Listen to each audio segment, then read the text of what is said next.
Buenos días. Buenos días. Y muchas gracias, Gustavo, por la invitación aquí a este evento. No he venido específicamente desde España para la conferencia, ya llevo desde el domingo acá bastantes visitas con posibles clientes. Entonces hoy es el último día y bueno, me parece una excelente ocasión para dar a conocer la plataforma que represento en un auditorio un poco más numeroso. Primero, algo acerca de mí. Yo llevo desde más de 25 años en el sector de las tecnologías de almacenamiento, de gestión documental, de FM en general.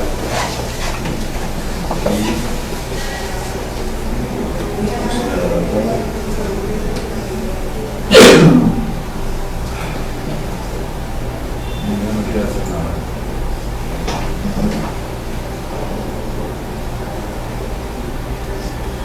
Vamos. Entonces yo empecé en los años 90 con una empresa propia, que fundé con un socio. Nos hicimos partners de Nobel, Windows NT, lo típico, una empresa en informática, vendiendo sistemas operativos, redes locales, ERPs. Ya estaba aquí en contacto con SAP y con Limoni, y empezamos a vender jukeboxes de CD y DVD, y sobre todo para el sector archivístico.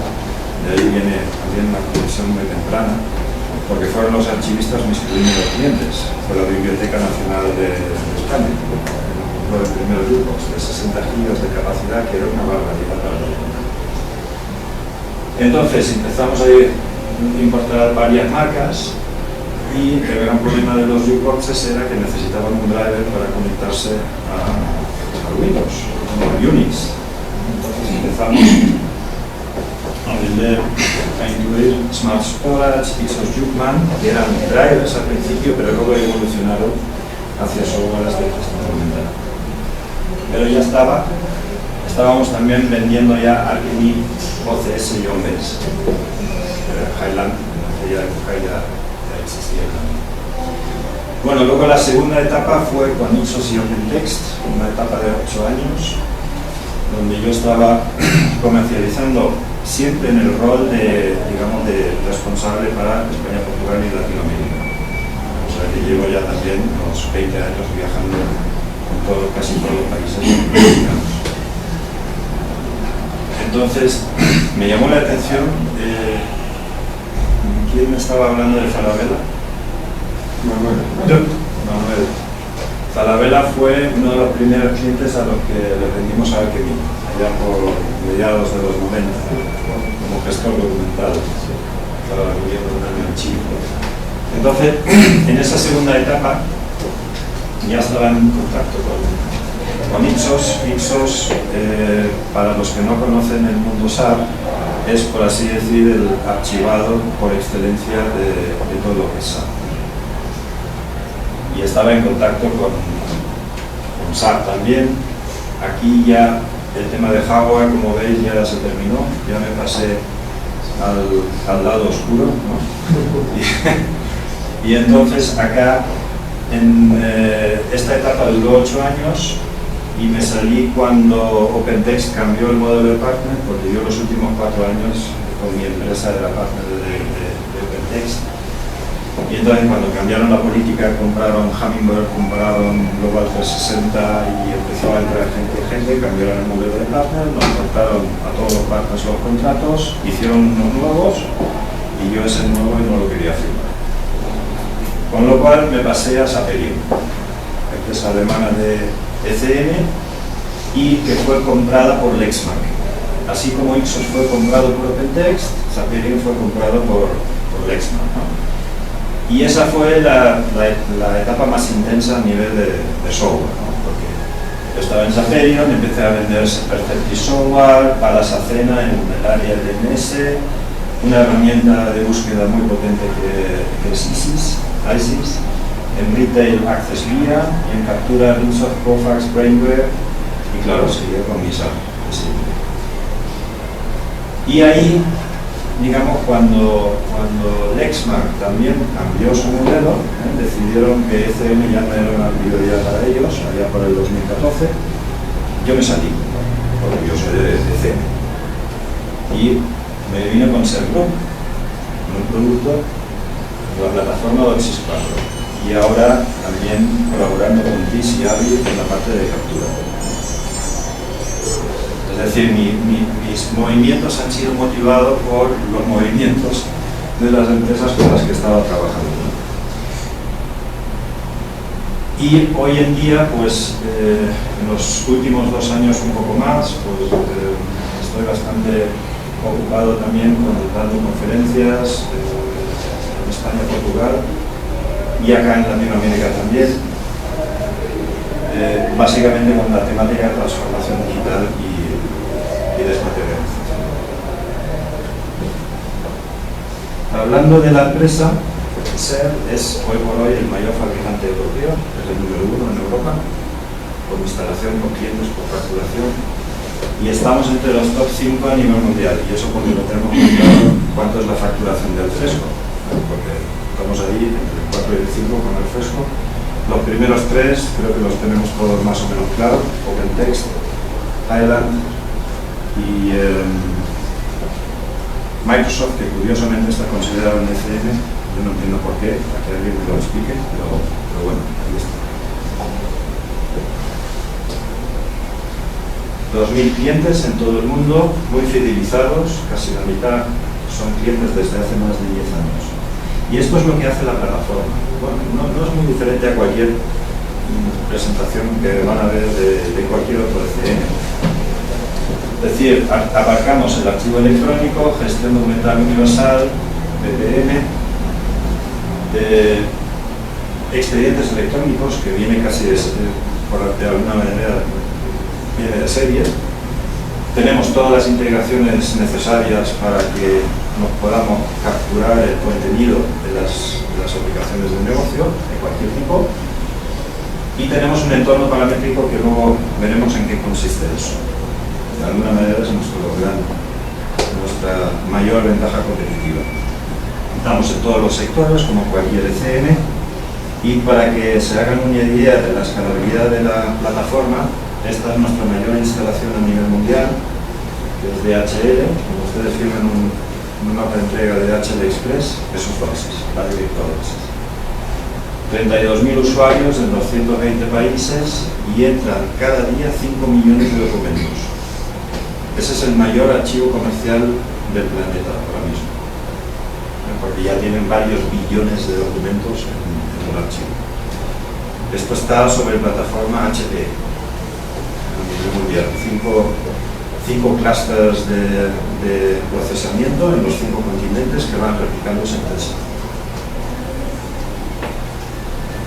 Esa es nuestra mayor instalación, pero digamos los 2.000 clientes van desde pyme hasta empresas muy grandes. ¿Cuáles son, para mí, las características que tenemos que verificar en un ECM? ¿Qué es lo que tiene que tener un ECM? Digamos, para adaptarse a la realidad de las empresas y para dar un valor añadido fuerte en todo lo que es la transformación digital. Empecemos con la primera característica, que es plataforma única. ¿Qué es plataforma única? Plataforma única es para nosotros unir el motor de contenido y el motor de proceso. Sabéis todos que históricamente gestión documental y BPM fueron por vías evolutivas muy diferentes. El DNS ya en los años 80 teníamos gestores documentales, pero no teníamos BPM. Luego surgieron los workflows sin documento, después los BPM con documento, y al final, durante, digamos, desde el 2005 hay una consolidación entre BPMs y gestores documentales. Las empresas de gestión documental, que son las fuertes en el mundo, empezaron a comprar empresas de BPM, ¿no? OpenText compró 5, Global 60, Metastorm, etcétera, etcétera.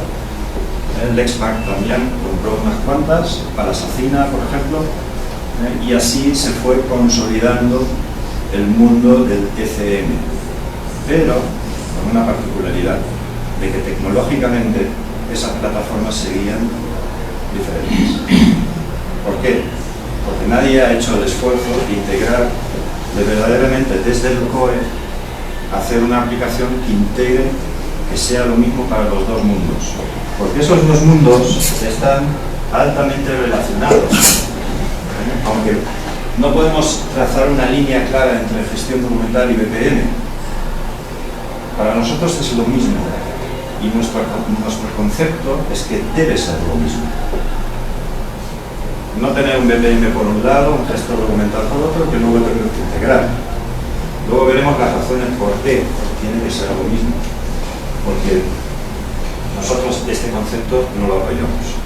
Entonces lo que hicimos fue, desde el 2000, emprendimos un proyecto de reestructuración y de recodificación de nuestro core, y con un equipo de 50 programadores que habían venido de Lotus Notes de IBM cuando IBM dejó Lotus Notes a morir, con eso creamos nuestro BPM, que está integrado es el núcleo de nuestra plataforma. Es lo mismo. Y les puedo asegurar que ninguna de las compañías que están en el cuadrante de Gartner tienen eso. Conozco plataformas que sí que lo tienen, pero no están. Entonces, ¿qué significa que BPM y ECM estén en el gestión documental estén en el core? El core es esto de acá.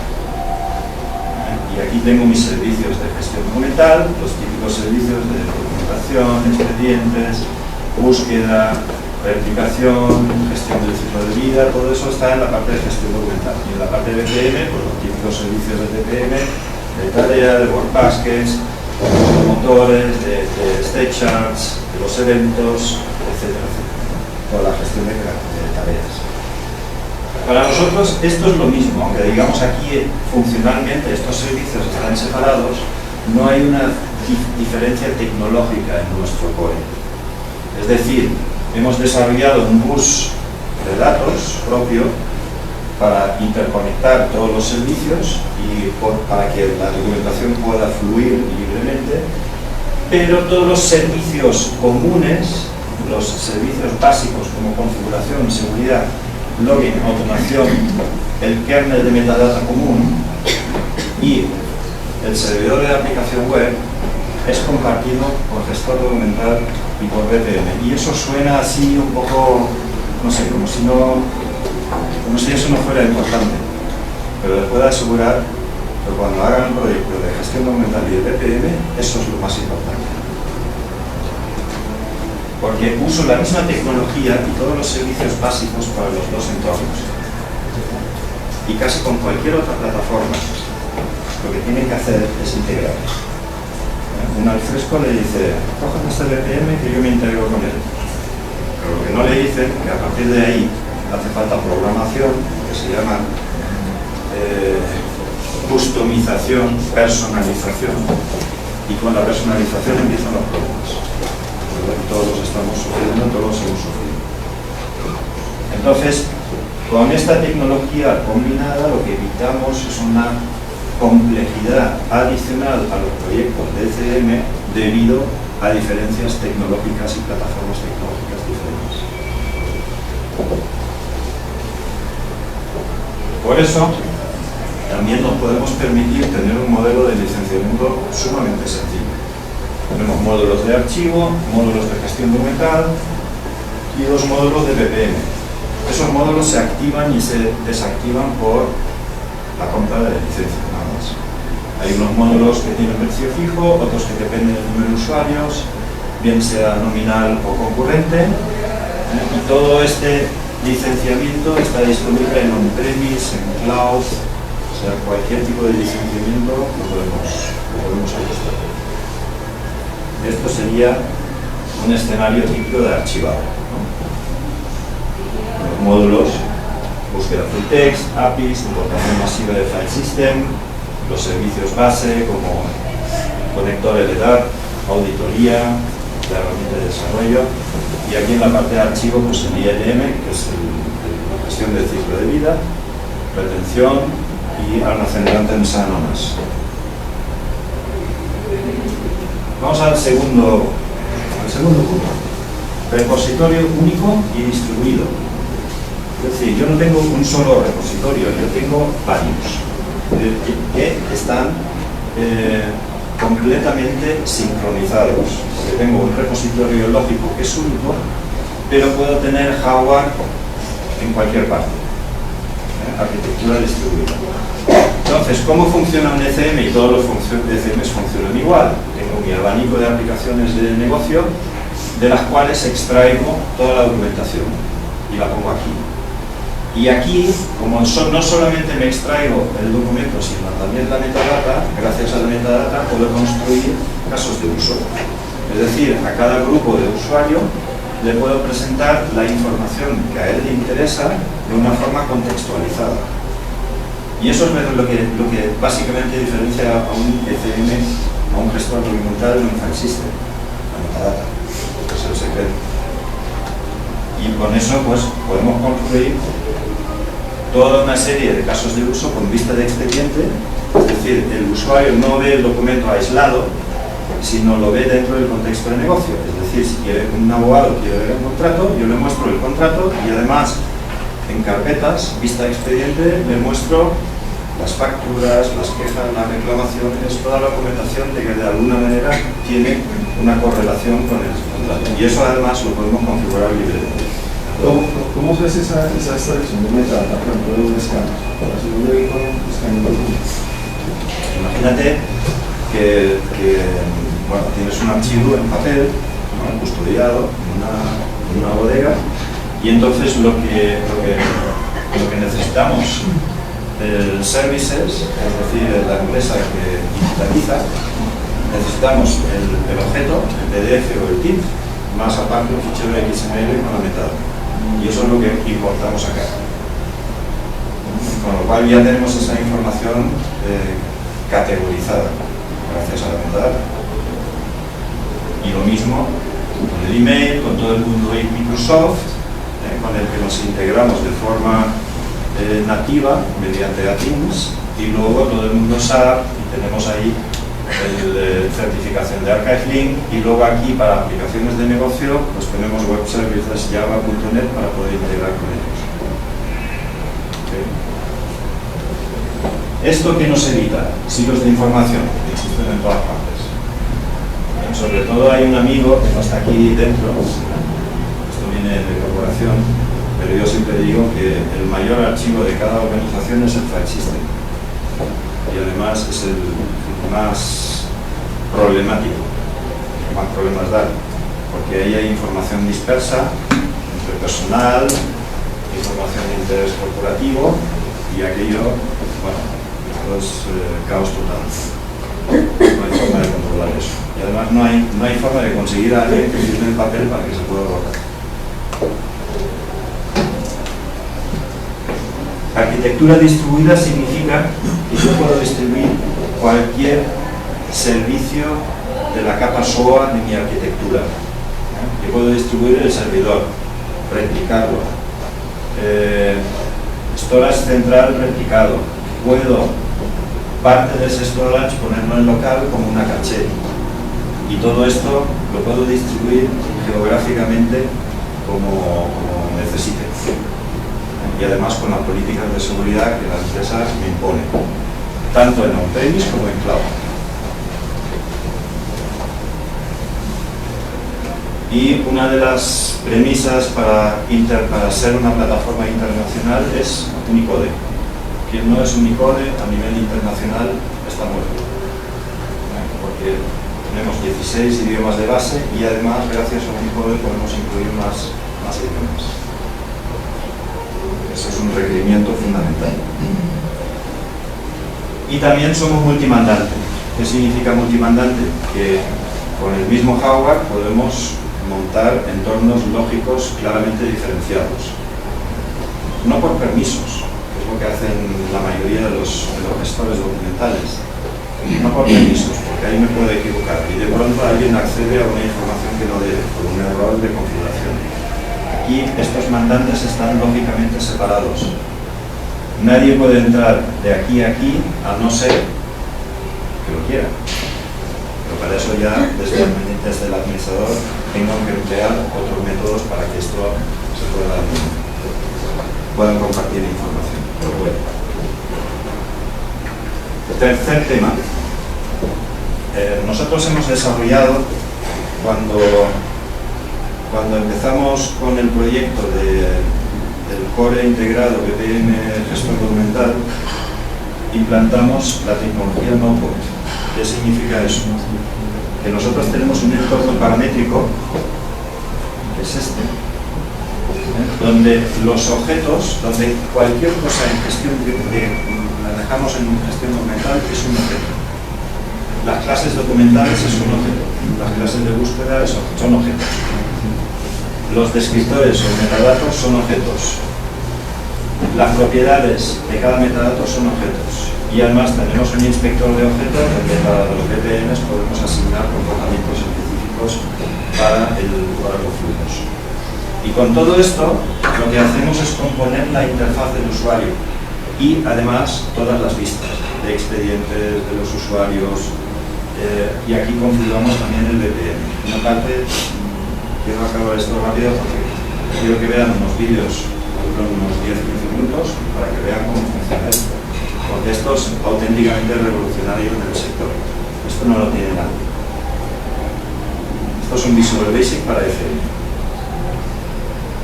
que me permite configurar, parametrizar entre el 90 y el 100% de las funcionalidades que me pide el cliente, sin programación.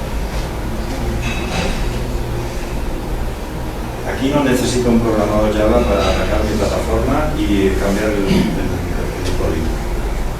Esto se hace desde acá. Y automáticamente desde acá publico. O sea, cada modificación, cada caso de uso que creo aquí, lo publico. Y eso es muy importante. Porque si yo modifico un caso de uso que está personalizado en Java, aunque modifique solo 100 líneas de código, tengo que recorrer todo el ciclo de proyecto de software. Es decir, tengo que codificar, tengo que depurar, tengo que compilar, tengo que subirlo a test, luego subirlo a productivo, antes de decirle parar el servidor y después viene el postproductivo y cruzar los dedos que todo funcione. ¿Y si no? ¿Perdón? ¿Y si no funciona? Pues tienes el problema. Y muchos de los problemas que hay con este tipo de modificaciones es justo ahí. En ese punto. Acá no. Acá configuro, el entorno me valida la configuración, me dice que está ok, me genera el código Java en background, el código que ni siquiera puedo tocar ni modificar, y acto seguido lo que genera es un transporte que se sube al servidor tipo SAP, como hace SAP, y ya está en productivo. Le digo al usuario que salga de la aplicación, que vuelva a entrar y ya está productivo. ¿Se lo utiliza DHL? Sí. Para los formularios de atención. Bueno, en DHL, vamos a ver, en DHL, lo que es la aplicación core de DHL se ha creado acá. Lo que pasa es que DHL tenía unos requerimientos transaccionales que había que implementar. Porque un ECM es un gestor documental, no es una aplicación transaccional. ¿De acuerdo? DHL quería que se hicieran cálculos, comprobaciones, entonces ahí había que hacer más cosas. Pero lo que es el core, lo que son las máscaras, las interfaces, las acciones del BPM, todo esto se configura.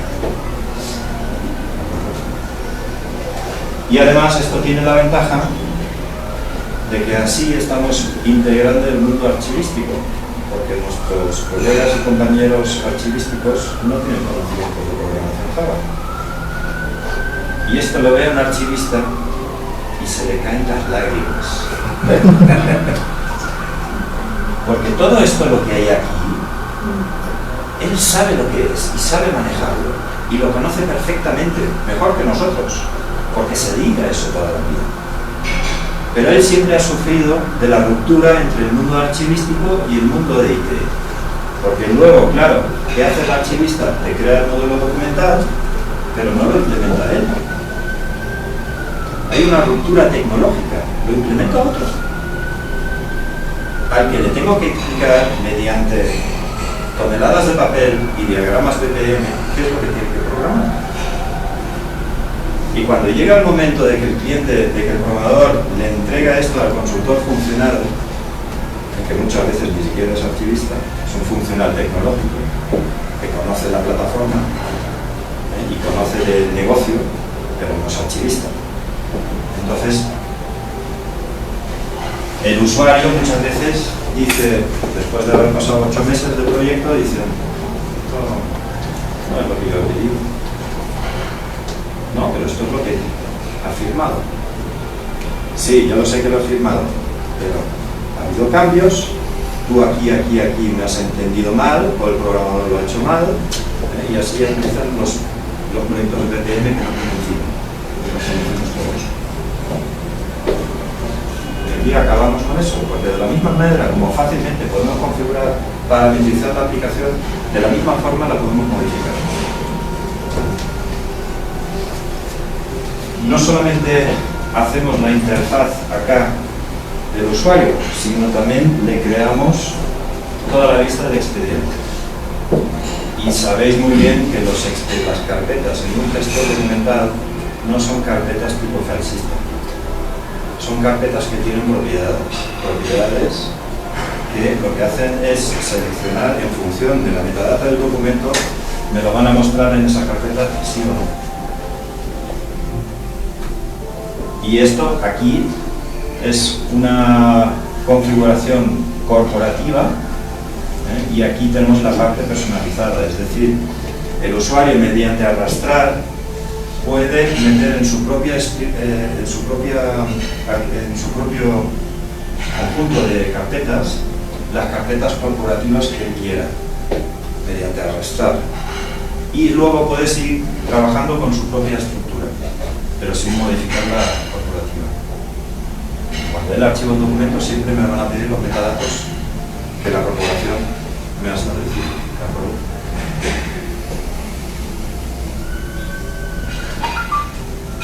Se parametriza también aquí las carátulas y los metadatos. Todo esto lo hacemos desde cero. La estructura de los expedientes, todo eso se hace en el entorno paramétrico. Y vamos al tema que les comenté del workflow, que para nosotros es lo mismo que el gestor documental.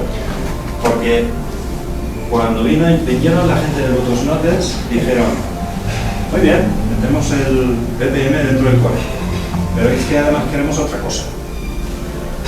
Queremos añadir la flexibilidad que tenía Lotus Notes a la hora de permitir al usuario extender y crear tareas. Y es lo que hicieron.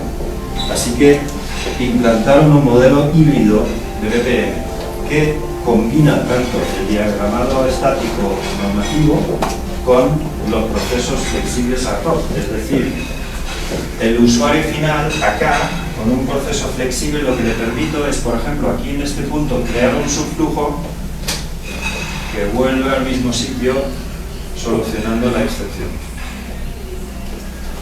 Eso es un workflow híbrido, BPM híbrido. Y eso está completamente dentro del core. Normalmente esa característica solo la tienen las herramientas BPM especializadas. O sea, Visage, por ejemplo. Pero Visage no tiene archivo ni documental. Es un BPM puro. Y aquí tenemos el workflow híbrido en lo que es el core. Y de la misma manera, como os acordáis que los servicios de configuración son para las dos áreas, aquí, en el mismo entorno paramétrico, se configuran los workflows gráficamente. Se atribuyen propiedades, se gestionan los comportamientos, los filtros, los permisos, todo lo hacemos aquí. Con lo cual, lo que estamos haciendo es conectar los dos mundos de BPM. Y el normativo y el adaptativo. Otra propiedad que considero fundamental es que el ECM funcione en la cloud. No cualquier ECM funciona en la cloud, pero tiene que funcionar. Es decir, me tiene que ofrecer las herramientas de administración, de instalación, todo tiene que ser posible y además, sobre todo, y eso es lo más importante, todas las cuestiones de seguridad. Tiene que tener la seguridad para que yo pueda poner toda mi información en la cloud.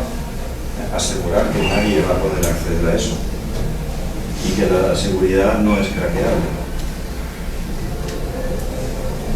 La cloud pues tiene ciertas ventajas. Tengo una escalabilidad técnica inmediata, dependiendo de qué proveedor estoy diciendo. Tengo escalabilidad lógica, tengo conexión de administración de todo ese entorno y acceso a un stack que yo puedo manejar. O sea, la cloud ofrece bastantes ventajas. Y hoy en día ya casi todas las ofertas el usuario nos suele pedir una oferta on-premise y otra en cloud. Sexto punto. El entorno paramétrico publica para todos los clientes a la vez. Es decir, yo no tengo que hacer modificaciones de lo que yo parametricé en el entorno paramétrico. Es automáticamente disponible en Windows, en web, en el cliente Office, en Outlook, en SAP, en el cliente móvil o en la tablet. Publico mi caso de uso automáticamente. Luego veremos un corto vídeo donde podéis ver. Permisos, tema importantísimo. Ese es otro aspecto que diferencia claramente un gestor documental de un file system normal y corriente. En un file system yo doy permisos por carpetas, acá no. Aquí doy permisos por roles, por áreas o unidades funcionales, por usuarios o por grupos y sobre todo por metadatos. El file system no puede categorizar por metadatos, porque nadie se ha hecho la molestia del botón derecho tags, de rellenar las propiedades. Ahí abajo escondido hay un campo que se llama tags. ¿Quién usa esto? Nadie. Así que cuando extraemos la información de los entornos operativos, lo que hacemos es, gracias a la metadata, podemos establecer permisos en función de metadatos. Eso tiene una potencia enorme para gestión documental. Y por último, el tema de certificaciones internacionales. Las certificaciones son básicamente certificaciones de seguridad y de cumplimiento con normativa legal. Por ejemplo, Ley de Protección de Datos Europea, Derecho al Olvido, borrado, etcétera, etcétera. Todas esas funcionalidades que nos impone el legislador, la plataforma tiene que ser capaz de realizar los cambios que me pide la normativa y hacerlo de manera verificable, auditable. Es decir, tanto el documento en sí como la acción, las acciones que yo realizo con el documento tienen que tener trazabilidad total. Y básicamente esto es lo que nos exige esta gente. Y ahí pues tenemos el sello en la certificación de defensa americana, de la FDA, varias ISOs, Agencia Tributaria Española, Federación Rusa, que era una de las más duras, pero estamos certificados en Rusia, y cumplimos desde el estándar con todas las certificaciones nacionales. Una cosa es que hayamos recorrido el proceso de certificación y otra cosa es que lo cumplamos desde el estándar. Si ustedes, por ejemplo, requieren una certificación local acá en Colombia, nosotros no certificamos, buscamos un certificador y no certificamos, no hay ningún problema. La plataforma cumple con todas las exigencias de todas las certificaciones, porque todas se basan en los mismos estándares, en MORE, en DASE Compliance, o sea, digamos, la base es la misma y nosotros cumplimos de base desde el estándar con todas esas normativas. Y luego, pues, certificaciones de excelencia, ¿no? Gartner, Forrester, en Europa Pentadoc, certificaciones de fabricantes como SAP, somos Microsoft Gold Partner, pues todo esto es importante y está en los cuadrantes. Y Gartner, Forrester, somos Challenger en Gartner y Strong Performer en Forrester. Bueno, eso es lo que dicen los analistas. Pero otra cosa es lo que dicen los usuarios. Y hay una parte muy interesante en la web de Gartner que se llama Peer Insights. ¿Lo conocéis? ¿Quién ha oído hablar de Peer Insights? Nadie, porque eso está escondido dentro de la web de Gartner. Y el Peer Insights es un mecanismo donde puedo comparar entre fabricantes de determinadas áreas, ¿no? Y acá, esto sería para Content Services Platforms, que es la nueva terminología que ha creado Gartner para decir ECM, ¿no? Que ahora lo decimos Content Services. Ya no es management, ahora son servicios.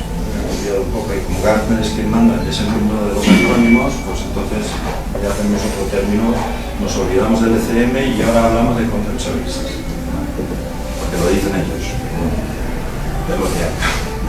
No podemos ahí salir de esto.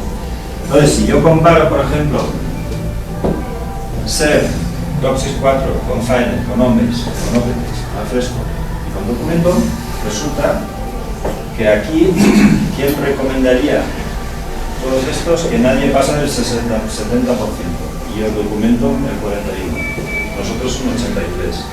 Tenemos el máximo puntaje en Overview Rating y el máximo en capacidades de producto. 4,6, 4,4 IBM, 4,3 Homebase, 4,4 OpenText, 4,2 Alfresco, 4,2 Documento.